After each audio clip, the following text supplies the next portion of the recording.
Everybody, it's Jenny McGarvey, and I am back to plan today in my mini happy planner. I use this in my purse as an on-the-go planner so I can keep track of different activities and events while I am not at home.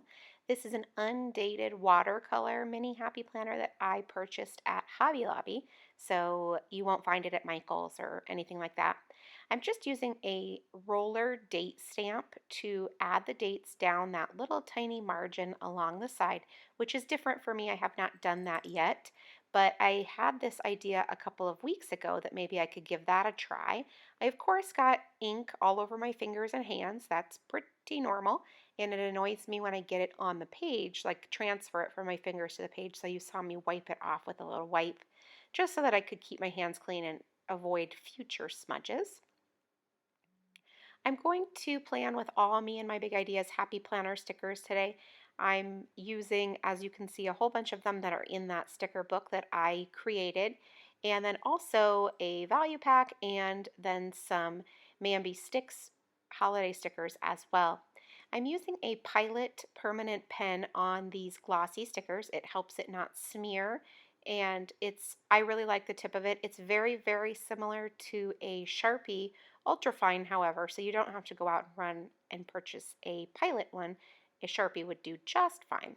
As you can see, I added just those two little strips for a couple of activities, and I have a third activity, and normally what I would do is I would just add another strip. I like to keep things pretty cohesive, but since I used two different strips, I used one off-white and gold and then one white and red, I decided to go with this little today sticker that's a circle and then just trim off the bottom to make it flush with that little line before Tuesday. And then I figured I could write the little activity right next to that. So it's not exactly three matching events, but you've got a couple and then that circle. And I like the way that they sort of play off of each other as well. You can see that this week I added the addition of a little bit of red ink. I mean, I'm going a little bit crazy here, am I right? Or not. But the overall theme this week for me is going to be sort of an introductory to Christmas using some red and green and gold. And so I figured I could also use some red and green pens when I felt like it as well. This week I'm trying out the Stabilo pens, Stabilo. I got these on Amazon. They came in a pack of I don't even know how many, quite a few. And they're really fun. I like the way they write a lot. I don't know that they would ever take the place of my beloved Papermate Flair, but they're really great, and they come in a lot of fun colors too. So I added that little late start flag. It takes up pretty much the entire length of the box, which is kind of fun actually. And then right next to it, wrote late start kind of big because Wednesday is our late start day.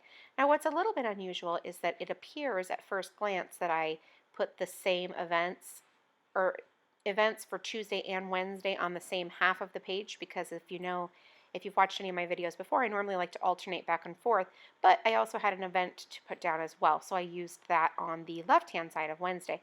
As you can see there, I also wrote the wrong thing, wah, wah, but I did not catch it when I made it. I just caught it now when I was watching the video, so it's wrong in my planner. But the good thing is that I would know whose game it was, so it's no problem there.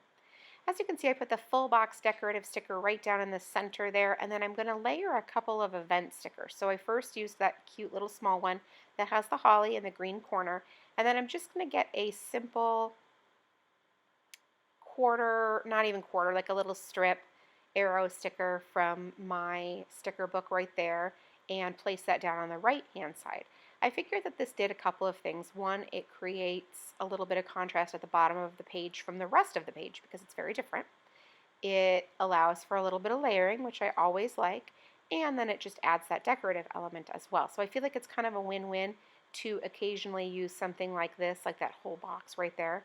So like right here, you can see I'm adding my decoration, which is just a little sprig of holly, and then this Be Merry sticker. It doesn't have to be crazy to be decorative. It doesn't have to be an entire page or anything like that.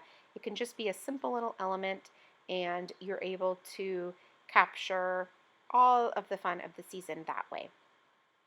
So now I'm finished with the left-hand side of the week, which I always celebrate because it means I get to go on to planning the weekend, which is always so much fun.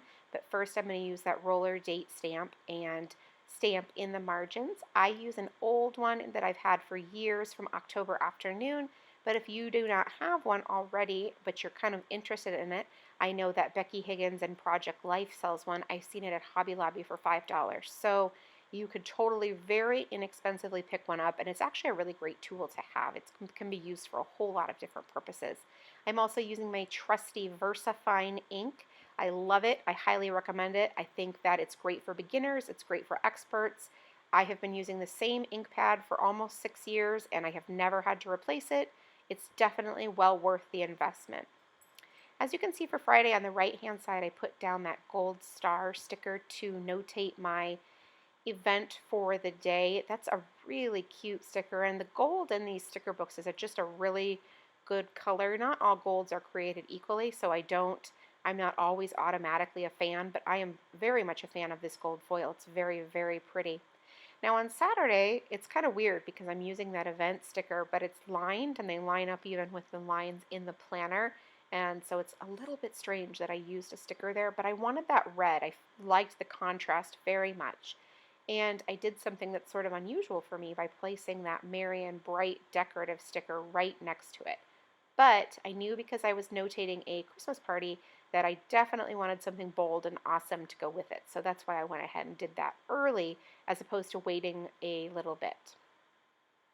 So on Sunday, I wanted the contrast of the red versus the green, so I went ahead and added that decorative sticker, and I also wanted to layer my appointment sticker on top of it too. So I needed to put that one down first before I could put my activity sticker. So now I have all of my planning done, and now it's time to go back and add the rest of the decorations because I already added one, right?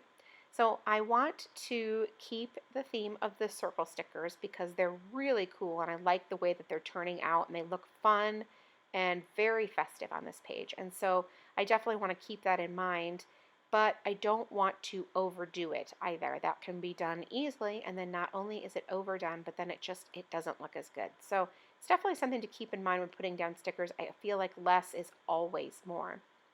So now I decorated Friday morning. Apparently I'm decorating in a really random fashion this week because normally I work pretty, left to right or whatever, but not this week.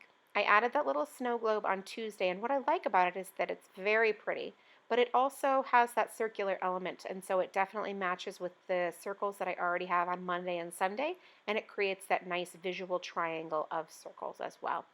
So as you can see, the decoration is definitely a minimum. I only have a handful of actual decorative items, but it makes the entire page really fun. And so now I'm just going to add a little bit of washi tape, and that's it. I'm finished. Thank you so much for stopping by and watching my video. I really do appreciate it. If you enjoyed it, please leave me a thumbs up. It lets me know that you liked it, and it also lets YouTube know the types of things that you like to see. If you have any questions, please leave them in the comments below, and I would do my best to get back to you and answer them. Thank you so much, and make it a great day.